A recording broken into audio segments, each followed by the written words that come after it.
Le 8 mai 1945, l'Allemagne nazie capitule. 9 mois après la libération de la Belgique par les Alliés et 5 ans après l'invasion allemande du 10 mai 1940, c'est une Belgique chamboulée qui fête la victoire. Comme ailleurs en Europe, la guerre a causé bien des souffrances. Celles des soldats et des civils tués dans les combats et les bombardements, et celles des juifs et des résistants, traqués et assassinés par les nazis. Et globalement, celle de toute une population qui a souffert des pénuries et des restrictions imposées par le régime nazi. En outre, la Seconde Guerre mondiale modifiera les équilibres politiques et économiques en menant par exemple à la création de la sécurité sociale. Enfin, c'est durant cette guerre que va naître une confrontation d'ampleur inédite entre le roi Léopold III et le gouvernement belge, menant ainsi à une crise qui va faire trembler la Belgique sur ses bases et qui menacera le pays d'éclater. Comment la Belgique a traversé les épreuves de la Seconde Guerre mondiale? On en parle tout de suite dans ce nouvel épisode de Vannes de Belgique.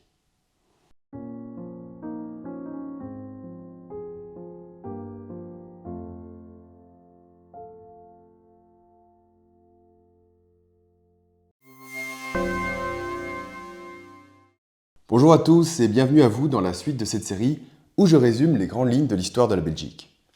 Aujourd'hui, avec la Seconde Guerre mondiale, on aborde une période particulièrement tragique de l'histoire de la Belgique.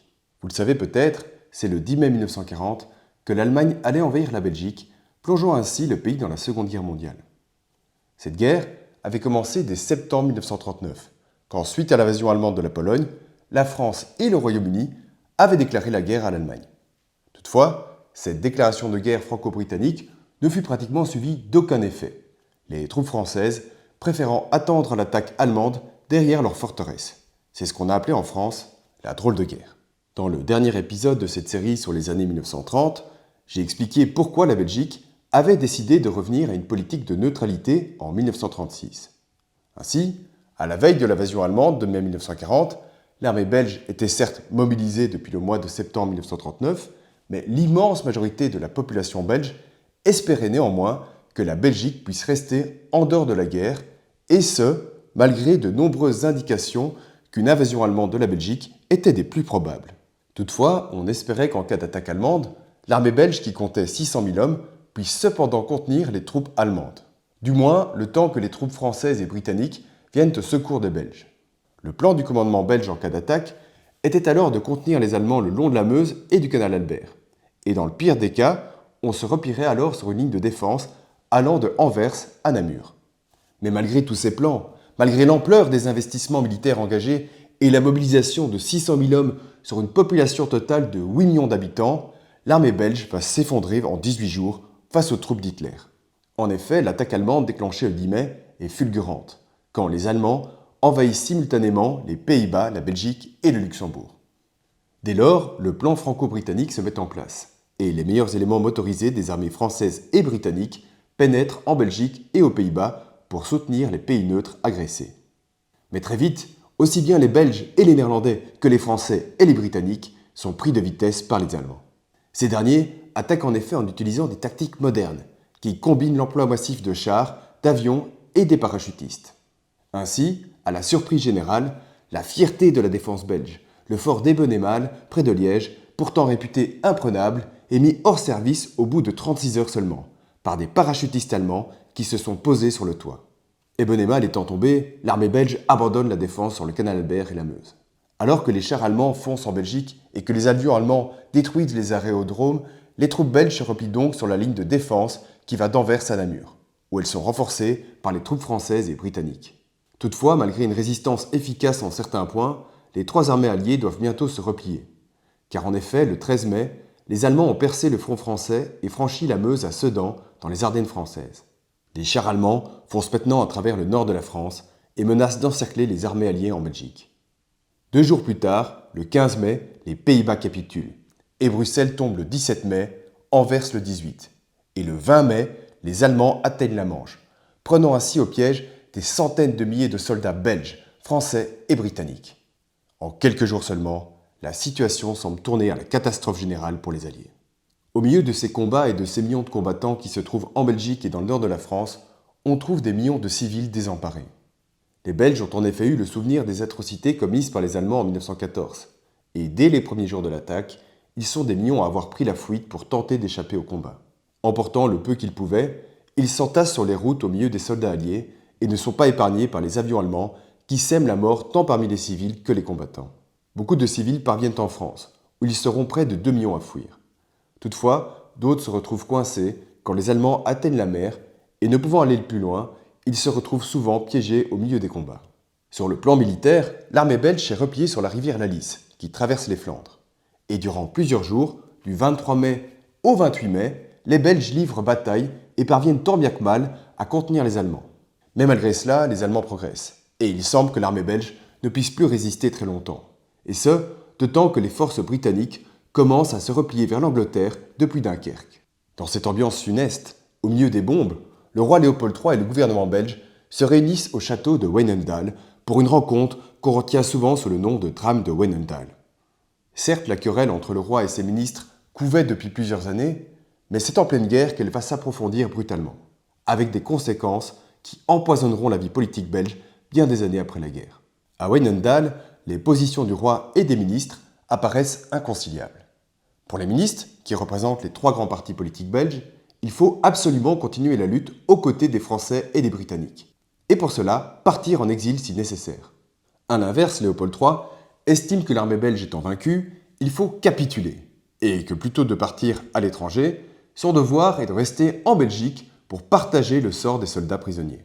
Les positions des 2 partis sont incompatibles, et les ministres quittent le roi pour la France, alors que Léopold III reste en Belgique et entame des pourparlers avec les Allemands. Finalement, l'armée belge et son souverain capitulent le 28 mai. La campagne des 18 jours a coûté la vie à plus de 6000 soldats belges et à un nombre à peu près équivalent de civils belges. Peu après la capitulation, le Premier ministre Pirlo annonce dans un discours radio que la Belgique continue la lutte auprès des Alliés et que le roi Léopold III étant aux mains des Allemands, il n'est plus en état de régner selon la Constitution et que le gouvernement assurera désormais jusqu'à nouvel ordre les fonctions du roi. Et dans les jours qui suivent, plusieurs hommes politiques se montrent très critiques à l'égard de l'attitude du roi. Des déclarations qui resteront gravées dans la mémoire de Léopold III, qui ne les pardonnera jamais.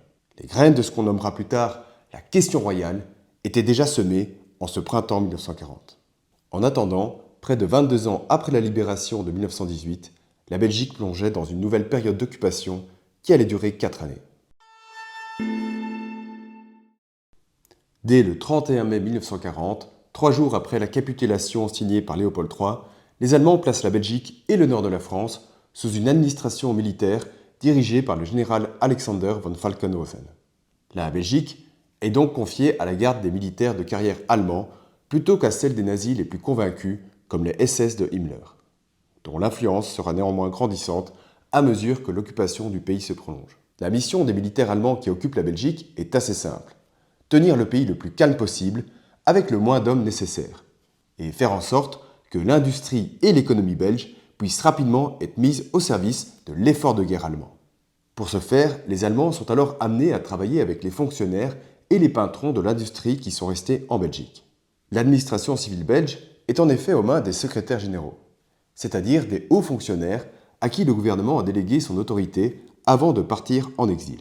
Le but de cette mesure était d'assurer un fonctionnement minimum de l'administration du pays occupé et empêcher ainsi que le pays soit entièrement sous la coupe de l'occupant allemand. Mais les secrétaires généraux ne sont pas les seuls à avoir une grande place dans la Belgique occupée. En effet, avant de partir en exil, plusieurs ministres ont rencontré des représentants des milieux d'affaires belges. Et le ministre Spaak leur résume alors leur tâche par cette formule restée célèbre: « Messieurs, nous vous confions la Belgique. » Et c'est ainsi que, durant les premiers mois de la guerre, alors que les impôts ne rentrent plus, la Société Générale, la plus grande banque de Belgique, avance l'argent nécessaire au salaire des fonctionnaires. Ainsi, les secrétaires généraux travaillent souvent de concert avec le patronat belge, voire pratiquement parfois sous ses ordres. Ensemble, les secrétaires généraux et les patrons doivent faire face à une question difficile: comment assurer la survie économique de la Belgique sous l'occupation allemande? En effet, tout le monde en Belgique a encore le souvenir du pillage et du démantèlement de l'industrie belge en 14-18 et les déportations de travailleurs au chômage qui ont suivi. Dès lors, comment empêcher pareil scénario de se reproduire? Et comment assurer la subsistance de la population pour éviter la famine en Belgique? Car si la Belgique est un pays exportateur de biens industriels, en revanche, elle n'est pas capable de produire assez de nourriture sur son sol pour nourrir toute sa population.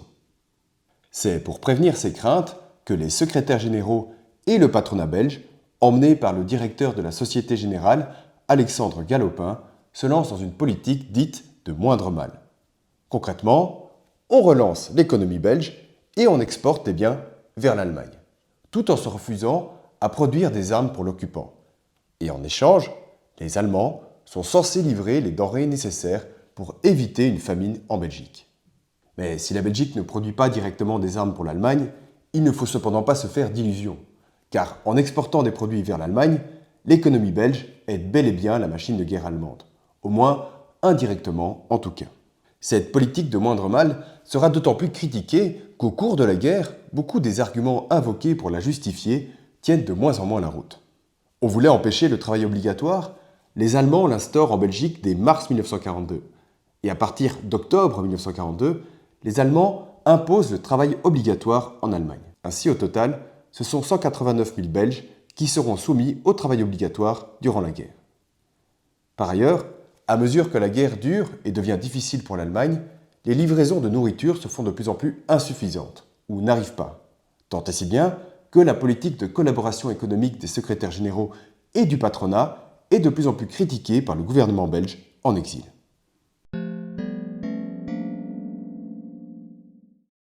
Alors comme je l'ai évoqué, le gouvernement belge a quitté la Belgique en mai 1940, au moment où Léopold III s'apprêtait à capituler. Le gouvernement s'était d'abord rendu en France, où il espérait qu'une résistance puisse encore s'organiser face aux Allemands.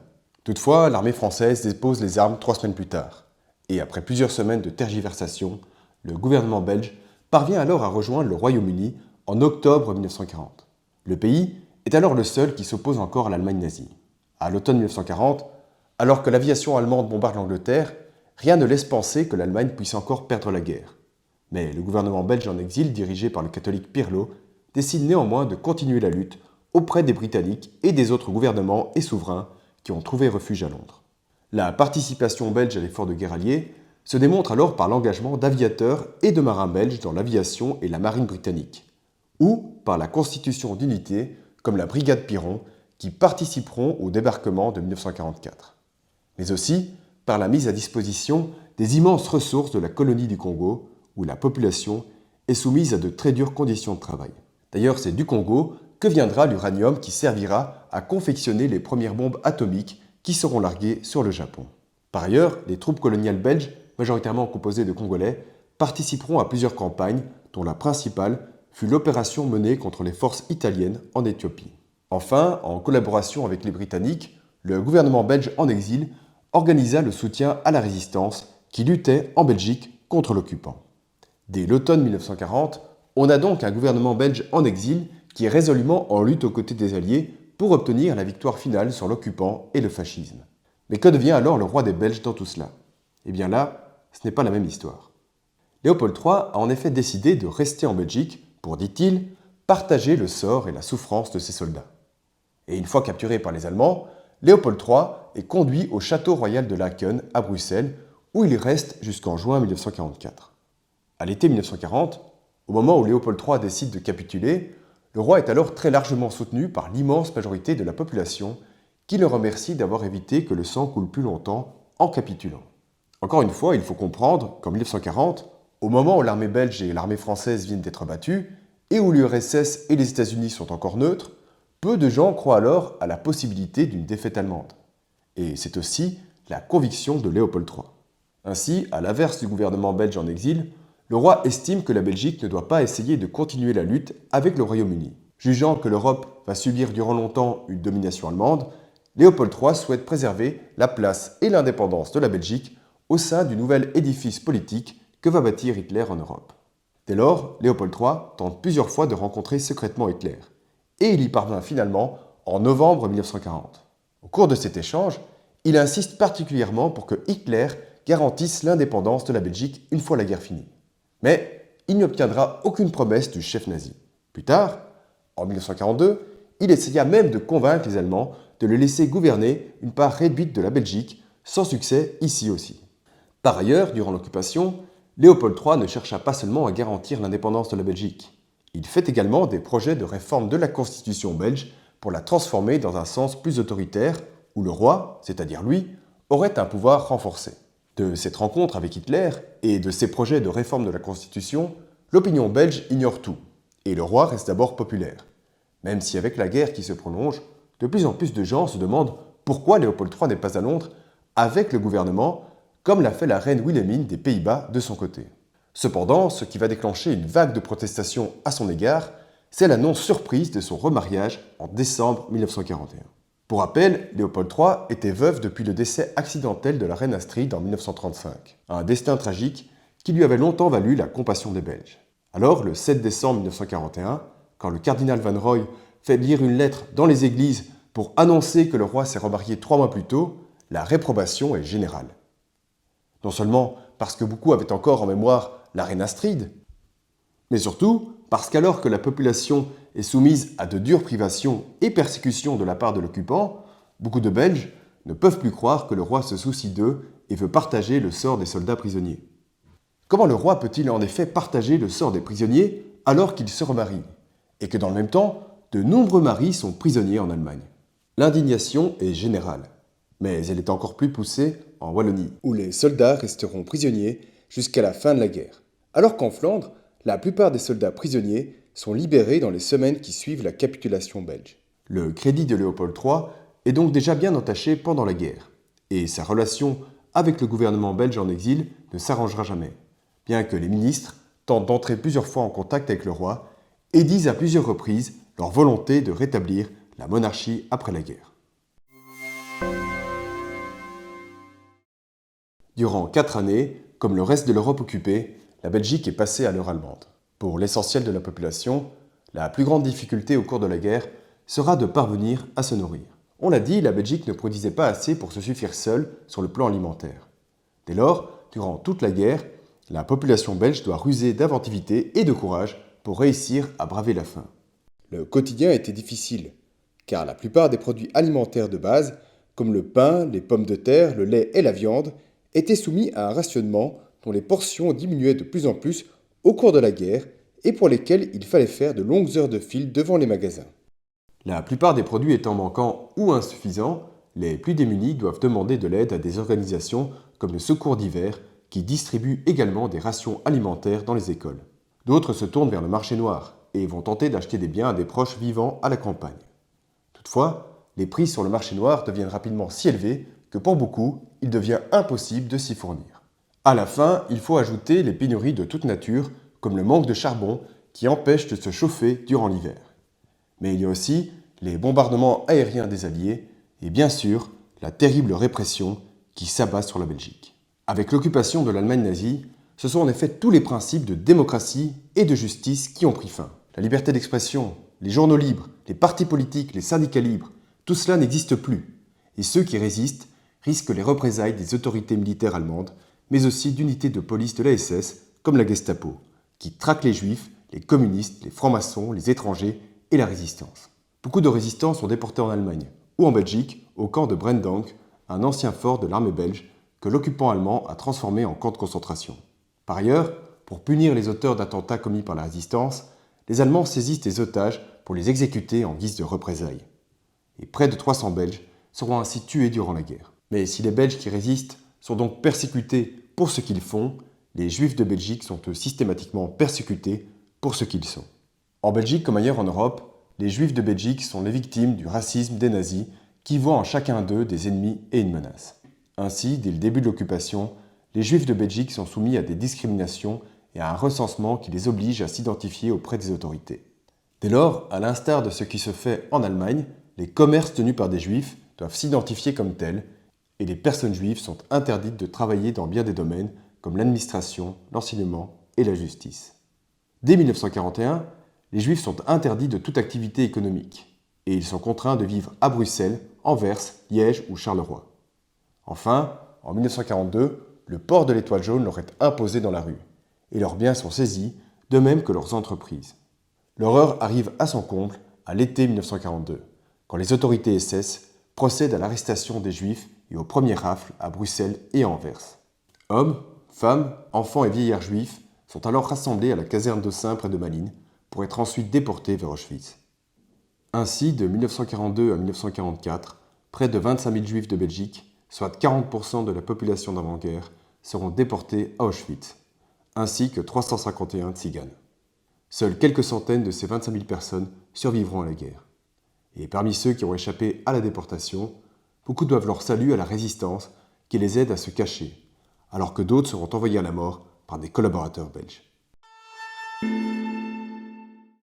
La collaboration et la résistance représentent sans doute le pire et le meilleur de ce qu'ont pu faire les Belges durant la guerre. Il y a donc le pire, la collaboration, qui pouvait être de diverses natures. Il y a d'abord la collaboration politique, de la part de partis comme le VNV et de Vlag en Flandre, et le Parti Rex de Léon Degrelle côté francophone. Ces organisations existaient déjà avant la guerre, et elles conservent le droit d'exister à cause de leur sympathie pour les idées nazies. Ainsi, les Allemands poussent pour la nomination de leurs partisans à des postes de bourgmestre, de gouverneurs provinciaux et même de secrétaires généraux. Par ailleurs, le VNV de Vlag et Rex organise le recrutement de volontaires belges pour aller combattre l'URSS au sein de l'ASS à côté des Allemands. Ainsi, près de 10 000 Flamands s'engageront dans les unités flamandes de l'ASS pour combattre avec les nazis.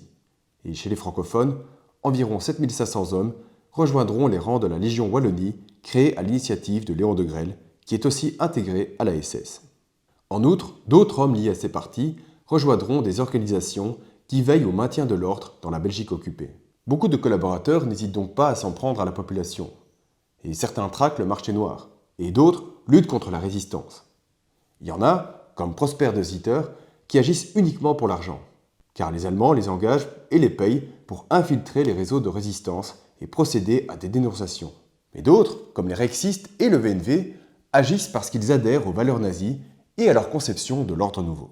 Dans certains cas, des collaborateurs organisent même des expéditions antisémites, comme ce fut le cas en avril 1941 à Anvers, quand des collaborateurs organisent le saccage de centaines de magasins juifs, brûlent 2 synagogues et agressent physiquement plusieurs juifs, le tout sous le regard passif des policiers anversois. L'attitude de la police anversoise et des autorités d'Anvers à l'égard des juifs fut d'ailleurs fort critiquée pendant et après la guerre. Car en effet, à l'inverse de la police bruxelloise, des policiers anversois participeront à l'arrestation de juifs qui seront ensuite déportés et assassinés à Auschwitz. Si la collaboration a donc connu plusieurs visages, ce fut également le cas de la résistance. La résistance pouvait consister à fournir de l'aide et des moyens d'évasion aux aviateurs alliés qui s'étaient écrasés au-dessus de la Belgique, comme le faisait le réseau Comet d'André de Jong. Mais plusieurs organisations s'attelèrent également à fournir du soutien et une cachette aux juifs et aux personnes recherchées. Des personnes comme Yvonne et Ernst Jospa, qui créent le comité de défense des juifs, ou encore Yvonne Nevjean, la directrice de l'œuvre nationale de l'enfance, organiseront ainsi le sauvetage de milliers d'enfants juifs, et au total, c'est plus de 1700 Belges qui ont été reconnus comme justes parmi les nations pour être venus en aide à des personnes juives, en risquant leur propre vie. D'autre part, comme en 14-18, la résistance pouvait aussi consister à rédiger et à diffuser des tracts et des journaux clandestins pour contrer la censure allemande, ou encore à fournir des renseignements militaires aux Alliés. Enfin, dans certains cas, les résistants organisent aussi des actes de sabotage, voire des assassinats de soldats allemands ou de collaborateurs, bien que ces derniers entraînent alors des représailles contre des otages innocents. Quant au profil des résistants, il pouvait être très varié. Il y avait par exemple des organisations comme l'armée secrète, créée par des anciens soldats, mais aussi d'autres structures comme le Front de l'Indépendance, qui réunit beaucoup de communistes. Le prix payé par ces résistants de toutes obédiences fut très lourd. 30 000 furent arrêtés et la moitié d'entre eux trouvèrent la mort en étant exécutés ou victimes de tortures, de maladies et de privations dans les camps nazis. Le 6 juin 1944, les troupes américaines, britanniques et canadiennes débarquent en Normandie. C'est le début de la fin pour le régime nazi qui reculait déjà face à la poussée de l'URSS sur le front de l'Est. Pris en étau, les Allemands doivent abandonner la partie en Normandie. Et à la fin de l'été 1944, ils commencent à refluer vers l'Allemagne. Ainsi, la Belgique est libérée au mois de septembre 1944 dans la Liesse générale. Après 4 années d'enfer, c'est enfin la délivrance. Et les rues des villes et des campagnes sont remplies de foules immenses qui viennent acclamer les libérateurs canadiens, britanniques et américains. Le 8 septembre, quelques jours après la libération, le gouvernement en exil revient en Belgique, mais le roi, quant à lui, n'est plus là depuis 2 mois. En effet, le 7 juin, au lendemain du débarquement, il a été déporté avec sa famille dans un château en Allemagne. Mais avant de partir, il a laissé un document connu sous le nom de testament politique. Un document qui va faire l'effet d'une bombe et aggraver encore la question royale. Ce testament politique, Léopold III l'a écrit au début de l'année 1944. Et il a fait en sorte qu'il parvienne au gouvernement, mais également aux autorités britanniques. Dans ce texte, 2 points sont particulièrement sujets à polémique. Le premier, c'est qu'il récuse le gouvernement en exil, à qui il ne pardonne toujours pas de l'avoir critiqué en 1940. Et le second, c'est qu'il récuse les engagements internationaux pris par le gouvernement en exil. Concrètement donc, le roi refuse les traités qui ont été signés avec les pays alliés à qui la Belgique doit sa libération. En attendant, Léopold III n'est pas là en ce mois de septembre 1944. Et pour le remplacer, du moins temporairement, son frère Charles est nommé régent du royaume le 20 septembre 1944. Mais si la Belgique est libérée, la guerre n'est pourtant pas encore finie.